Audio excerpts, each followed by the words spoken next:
I do not think that Professor Bernal does his own case any good by trying to accuse his opponents of being infected with this kind of bigotry.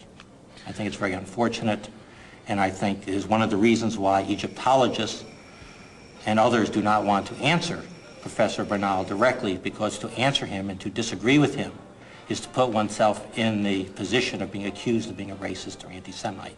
Really, of course, a scholar knows most about his own field and doesn't really know all that much about others. For example, your average classicist presumes that Egyptian chronology is in good order in Egyptian history. Why not?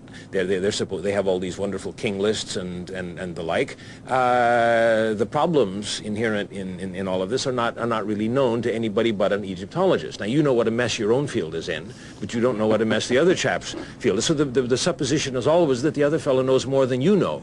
And of course, that's wrong. They have, when you get an Egyptologist drunk, give him a couple of beers, and then ask him what he really thinks about Egyptian chronology, and you'll get quite a different answer from the sort of thing that you'd get in the printed pages of a book. And once you realize that that's going on, you realize that we're all in this thing together, and we all have to be exploring. And Martin's been brave enough to do it not over a beer, but in print, where he can be assailed by everyone left and right, and hooray for it, say I. Wake up! Take the pillow from your head and put a book in it! It's time for the massive BDP crew at the top of the pile!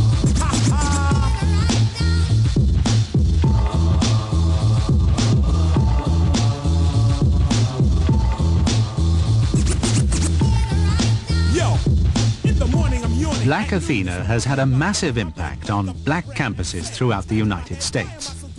The implications of Bernal's findings are not lost on those who see classics as a tool of the white establishment. 2 floors up in the conference room of the Dean of Social Science, they had a meeting of all of the head of the people developing the world civilization courses. And if I'm not correct, Kamudi, they decided that this book was not one that they should use. So that's the tragedy. That in a university that should be the place where ideas are discussed, no matter how controversial, in a university where someone puts his life work, 10 years of work, and produces a volume like this, that it is not worthy of serious consideration in a faculty seminar, then it's not education that we're talking about, it's mind control. Black Athena is in the tradition of white scholarship, European scholarship, that has looked systematically and critically at the experience of the Europeans in relationship to Africans and Asians, and it has had the courageousness of bringing forth the truth. Bernal did not start that tradition. That tradition goes way back to the ancient Greeks themselves, including Homer, who acknowledged Africa as the fountainhead of Greek civilization. Now, Martin Bernal's feeling is, poor old Africans, they must have a place in the sun, they must have a share in this story. That it's so important to have a high culture of the European model that somehow the blacks must be fitted into it. And though that's very well-meaning, in the end it can't help being patronizing, and really it's extraordinarily Europocentric, because the great thing for the blacks is to give them a part in the European story. The classics as a field is constituted on the purity, A, B, the Europeanness, and C, the sort of Oriental, non-Eastern, non-African, all of these rather threatening outside things of Greek civilization. So those are very political ideas. I mean, you know, they're defensive. They suggest that there's a kind of pure essence called Europe and Attic civilization. And at the time that what Bernal calls the Aryan model came into existence in the 19th century, the notion of the Aryan race and racial thinking itself is profoundly political.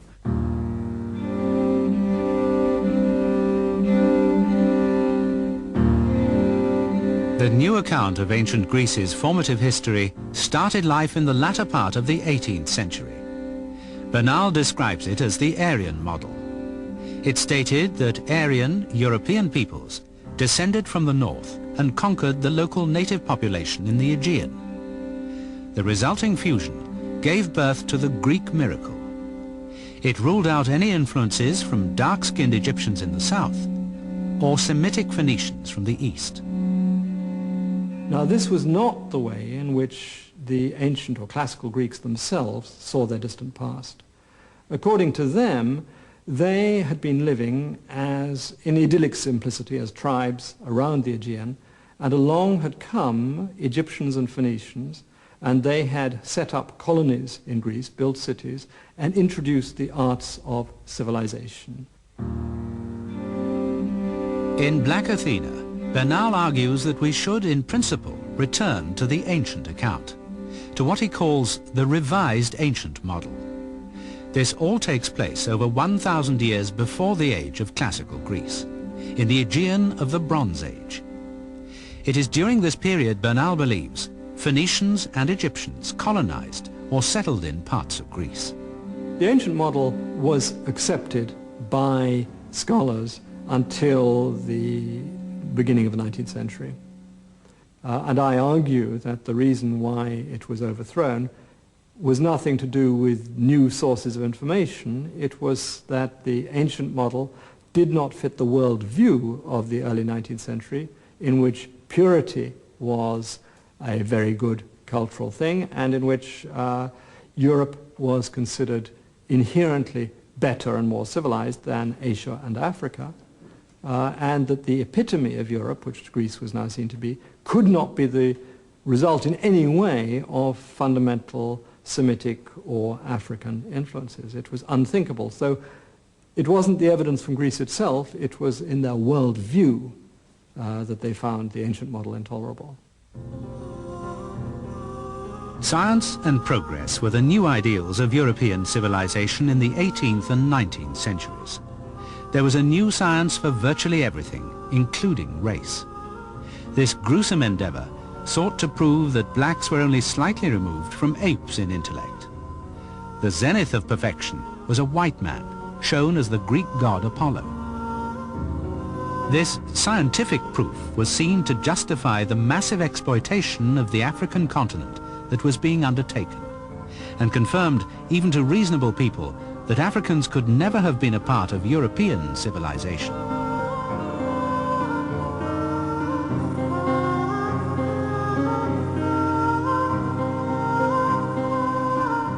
This created a problem because Egypt was regarded as the cultural ancestor to Europe, and Egypt was in Africa.